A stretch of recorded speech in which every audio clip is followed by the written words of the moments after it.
Welcome to Finspire, where timeless wisdom blends with modern life.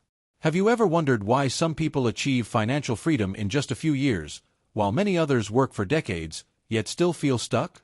Why is there such a huge difference? They are not smarter than you. They are not luckier than you. They also do not have a better starting point. The only difference is that they know something you may have never been taught in your entire life. Financial freedom does not come from how much you earn. It comes from how well you understand your money, where you direct it, and what habits you build every day. I used to be someone who only knew how to work harder, hoping for a better future. But then I realized a powerful truth. Financial freedom begins with how you treat even the smallest dollar in your pocket. It's not the big numbers that create change, but how you use the very first dollar. Today I want to share with you 12 principles that completely changed my life. These principles are simple enough that even a child could apply them, yet powerful enough to transform the future of anyone who practices them with persistence and discipline. And you should stay until the end of the video, cause principle number 12 is the key that helped me go from a young man struggling financially to someone who can freely choose his own path. I believe it can also become a major turning point in your life. If you're ready, we will begin the journey to financial freedom with just $1. Part 1. Understanding financial freedom correctly. When I was young, I used to think financial freedom meant having a lot of money in the bank. Many people believe the same. They think financial freedom is when you become rich, have a big house, a nice car, and everything you want. But the older I grew, the more I realized that had never been the correct definition. And this misunderstanding is exactly what keeps many people chasing financial freedom their whole lives without ever reaching it. Financial freedom is not about how many assets you have. It's not about how much you earn each month. Financial freedom is simply the ability to live on income that does not depend on your daily labor. It is the ability to choose whether to work or not. It is the peace of mind that comes from knowing your life continues to operate even when you pause to rest, learn, or pursue what you truly love. I remember a period when I worked constantly, almost without a single day off. Whenever someone asked me about the future, I always said, as long as I work harder, things will get better. But the truth was, they didn't. I worked myself to exhaustion, yet never felt free. I couldn't take even one day off without worrying about my wallet. I couldn't decide to take a long trip. I couldn't even spend one afternoon learning something new. I was forced to work whether I wanted to or not. And that was when I realized hard work has never been the goal. Hard work is only the means. Freedom is the destination. You can earn a lot of money, but if all of that money depends on your working hours, you are still not free. One illness, one accident, or one small incident is enough to make everything you've built for years collapse like a fragile tower. Financial freedom is not about how much you have in your pocket, but about how long you can stand if the income from your main job suddenly disappears. 1 week, 1 month, 6 months, or longer. When I met the first mentor of my life, he asked me a simple question. Jim, if tomorrow you could no longer work, how long could you survive? I was silent because I knew my answer was alarming. I couldn't survive even 1 week. And he smiled, not to mock me, but to open a new door for me. He said, then you don't have financial freedom. You're only living based on the luck of your health and your ability to work. That sentence woke me up. I realized that for years I had only focused on earning money, but never learned how to make money work for me. I relied solely on income from my job and never created any other streams of income. I only knew how to exchange labor for every dollar, but had never learned how to make $1 create the next dollars. That is the true essence of financial freedom. You don't have to quit your job. You don't have to become a millionaire. You don't need a huge amount of money in the bank. What you need is the ability to choose. The ability to stop, the ability to spend time on what matters, the ability to say no to what you don't want to do, and the ability to say yes to the life you truly desire. Financial freedom is the foundation of personal freedom because you cannot freely choose your life if you are not financially free.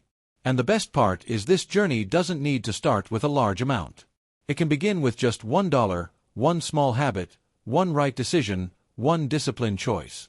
And when you understand financial freedom correctly, you begin to understand why money mindset matters so much. That is the second principle I want to share with you. Part 2, the right money mindset. For many years of my early life, I carried a very wrong belief about money. I believed money was the root of all problems. I thought money made people greedy, selfish, and lose their good values. I also believed loving money was a bad thing. That's why I avoided talking about money, avoided thinking about money, and avoided managing it. I only knew how to use my labor to earn money, but never understood how to make money serve me. One day, my mentor asked me a question that completely changed my perspective on money. He asked, "Jim, if money is truly bad, why do good people always need it to support their families and serve their communities?" I couldn't answer because when I look back I realized something very clear. Money never makes people worse. It only magnifies who they already are. If you are kind, more money makes you kinder. If you like helping others, more money helps you help more people. If you are responsible, more money makes you even more responsible. But if you're selfish, materialistic, or undisciplined, money only makes those traits more obvious. Money is not good. Money is not bad. Money is simply a tool. And how you use it is what matters. I still remember one evening in the small room where I lived at that time, my mentor told me something I will never forget. He said, "Jim, never hate money. Learn to respect it because anything you hate, you will never attract. Anything you respect, you will know how to protect and grow." I stayed silent because I realized that for years I avoided learning about money due to a false belief. I lived in scarcity yet never dared to face the real reason behind my scarcity. Many people are just like I was. They work hard but feel like their life never moves forward. They earn as much as they spend. They fear managing money because they think it's complicated. They fear investing because they think it's something too luxurious. They see money as something hard to grasp and too risky to touch. But it's that fear that keeps them far away from financial freedom. To change your life, you must change your money mindset. You must learn to respect every dollar you earn, no matter how small. You must understand that you are holding a powerful tool, one that can lift you up or pull you down, depending on how you treat it. I once met a young friend who was born in a difficult situation. His income was very low, just enough to get by. But his attitude was different from the people around him. Every time he received money, even a small amount, he kept a portion of it. Not because he was rich, but because he respected his money. And thanks to that mindset, after a short time, he built a solid foundation to invest and expand his opportunities. Not because he was lucky, but because he knew what most people do not. Loving money is not bad. Only being greedy makes you lose yourself. Loving money means respecting it. Loving money means learning how to manage it. Loving money means understanding that with money, you can take care of your family, help others, and build a better life. And with money, you can create opportunities for yourself to become a better version of who you are. When you change how you think about money, money changes how it comes to you. When you open your mind to learning about money, you begin to see opportunities everywhere. When you respect money, you don't spend it carelessly.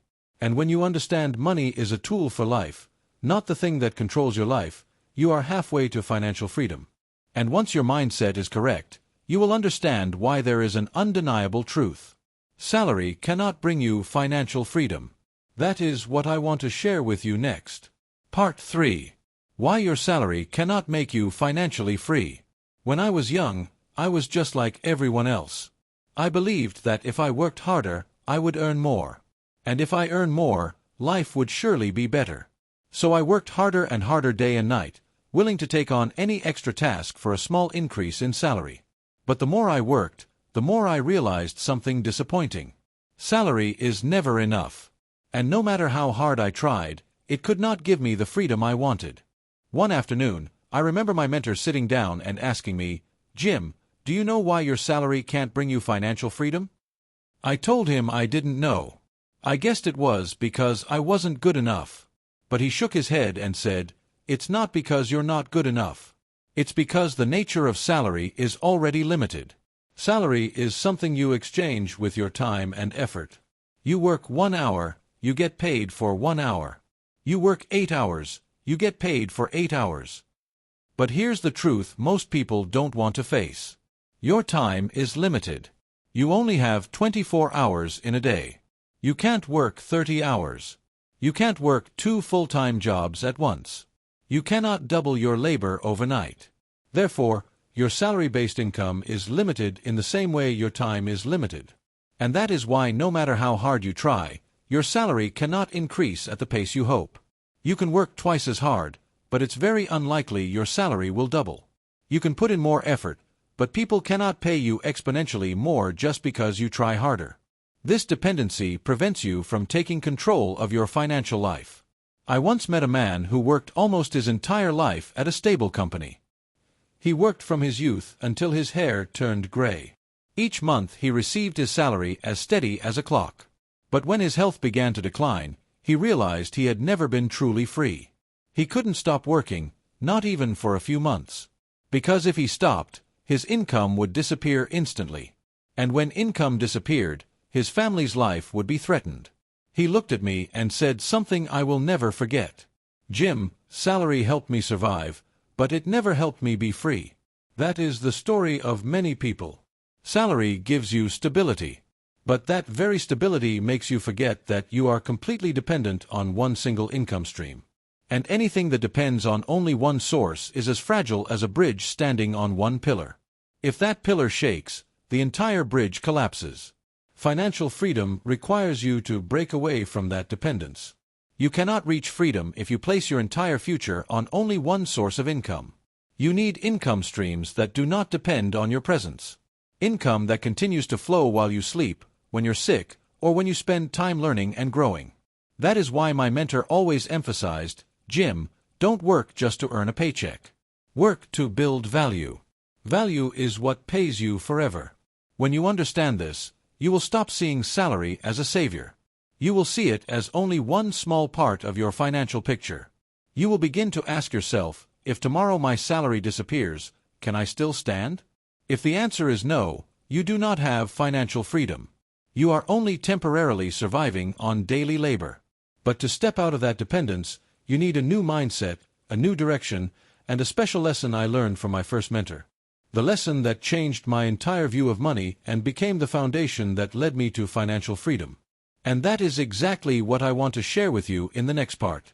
Part 4, The Lesson from My Mentor. There was a day I will never forget. It was the day my first mentor stepped into my life and asked questions that completely overturned everything I thought about money. Before I met him, I was a young man struggling in my own life. I worked hard but never had enough money. I wanted to take care of my family, but I wasn't even stable myself. I wanted to grow, but I was always tangled up in financial worries. I thought that was normal. But then that mentor made me realize I had been wrong from the very beginning. The first time I met him, I felt like I was standing in front of someone who understood life more deeply than anyone I had ever known. He didn't raise his voice. He didn't criticize. He just asked questions. But those questions woke me up. He asked me, "Jim, how much money have you set aside for yourself?" I froze for a moment. I honestly did not know how to answer. I had nothing set aside, not a single dollar. And when I admitted that, he didn't blame me. He simply nodded slightly and said, "I see. Then now we know where the problem is." At that moment, I still didn't understand what he meant because in my mind, I only had one thought. When I earn more money, I'll save. But he looked at me and said slowly, "Jim, that is the most dangerous belief of people who will never become rich. The rich have a lot of money because they learned to manage money back when they had almost nothing. The poor wait until they have a lot of money to start learning how to manage it, and they will never start." That sentence almost stopped me in my tracks. I realized I had lived for years with a reversed mindset. I always believed that once I earned more money, everything would naturally get better. But the truth is the opposite. You don't get more money just because you promise to manage it better someday. You get more money when you build the habit of managing it today. My mentor took a piece of paper and wrote 3 words in front of me. "The plan matters." Then he looked at me and said, "It's not the amount of money you have that matters. What matters is your plan for that money. $1 in the hands of someone with no plan will disappear immediately, but $1 in the hands of someone with a plan becomes a seed, and that seed will grow." I remember he told me a simple but profound story. It was about a boy whose father gave him $1 and taught him how to divide it. One part to spend, one part to save, one part to invest, one part to help others. At first, the boy didn't understand why he had to split it up like that. But after some time, he realized something. The way he used $1 would decide how he would use $10, $100, and even $1,000. Because the essence is not in the amount, but in the habit. My mentor looked at me and said, "Jim, you don't need a large sum of money to start changing your life. You just need to learn how to treat even the smallest amount correctly, because the way you treat $1 will determine how you handle every dollar in the future." I sat there in silence because in that moment, I realized I had been mistaken for more than a decade. I had thrown myself into earning money, but never learned how to keep it. I wanted freedom, but I never built a foundation for freedom. I wanted my life to change, but I kept acting the same, thinking the same, spending the same. My mentor added a sentence that I still remember to this day. "Jim, if you want things to change, you must change first. If you stay the same person you were yesterday, your life will also remain the life of yesterday." When he said that, I knew I had reached a turning point in my life.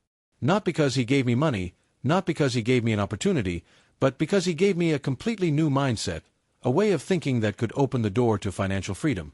And from that conversation, I learned the next lesson, the one that completely changed how I saw the very first dollar in my life.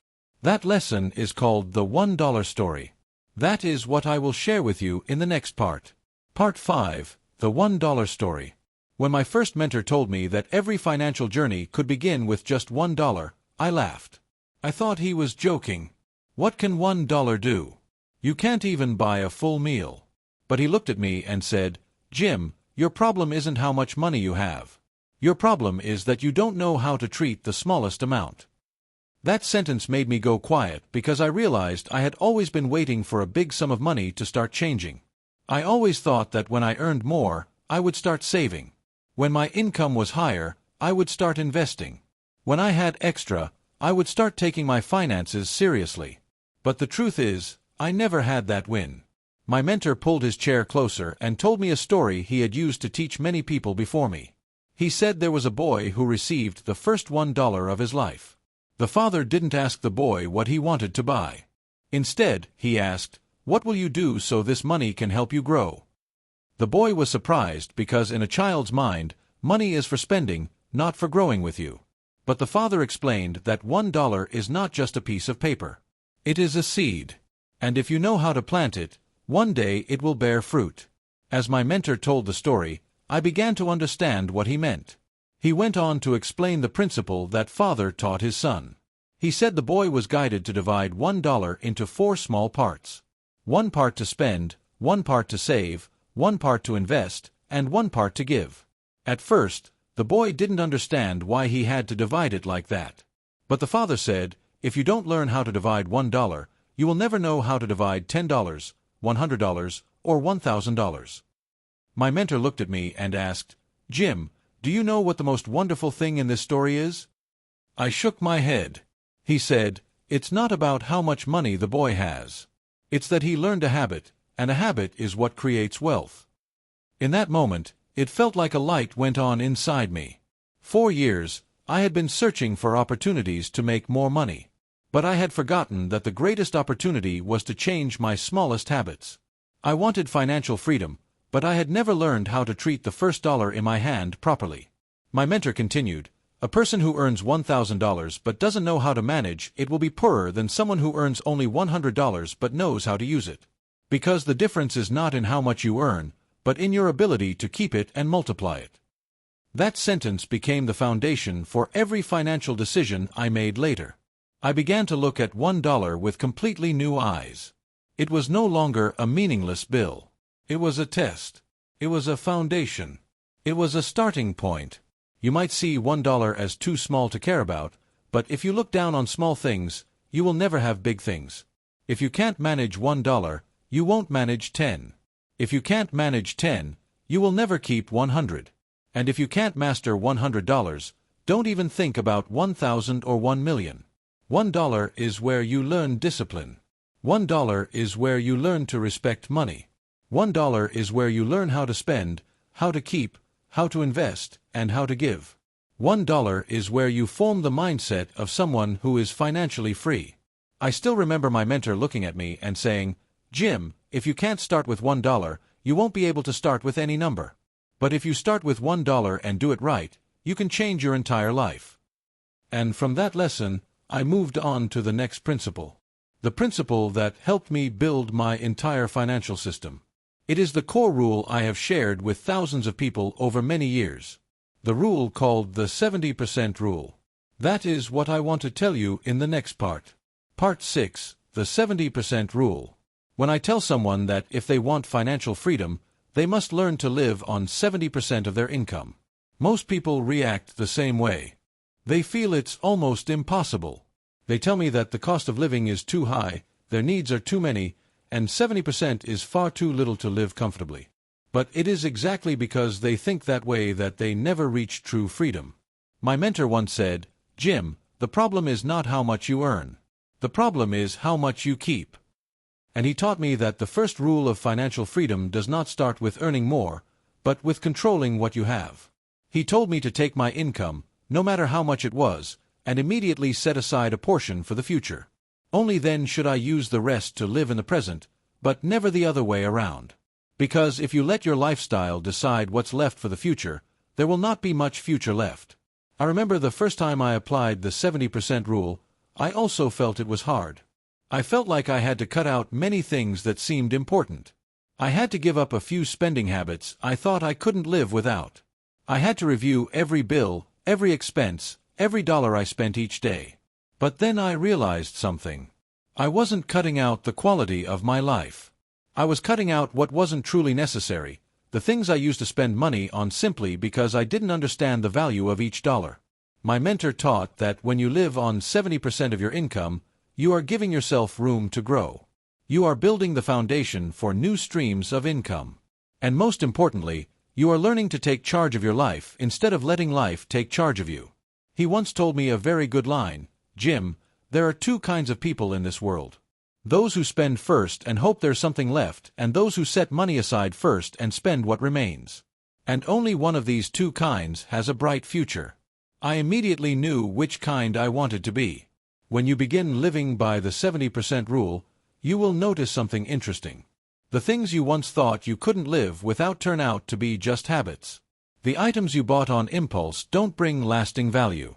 The small expenses you ignore every day, when added up, become a shocking number. I once met a man whose salary wasn't high, but his finances were solid. When I asked for his secret, he just smiled and said, "Jim, I'm not wealthy because I earn a lot. I'm wealthy because I keep a lot." He always lived on 60 or 65% of his income, not because he was forced to save, but because he understood that true freedom comes from discipline, not from luck. The 70% rule is not there to make you live a harsh life. It is there to help you live with more purpose. When you decide to live on 70%, you are telling yourself that you are strong enough to control your life. You are mature enough to put your future first, and you are disciplined enough not to let money control you. Ask yourself, if today you set aside 30% of your income for the future, what would your life look like 1 year from now, 3 years from now, 5 years from now?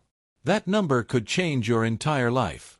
I know many people think that as long as they earn more money, they will automatically have financial freedom. But that is an illusion. If you earn $2,000 a month and spend it all, then earn $5,000 a month and still spend it all, you will remain in the same place. Freedom does not come from income. Freedom comes from discipline. And once you have learned to live correctly on 70%, you are ready to move on to the next part.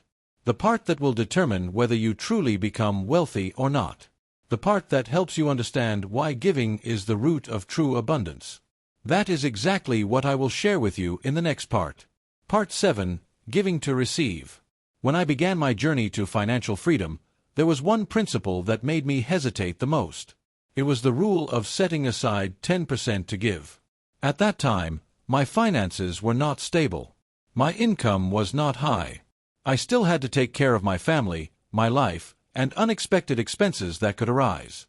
And when my mentor told me to set aside a portion of my income to help others, I almost couldn't understand.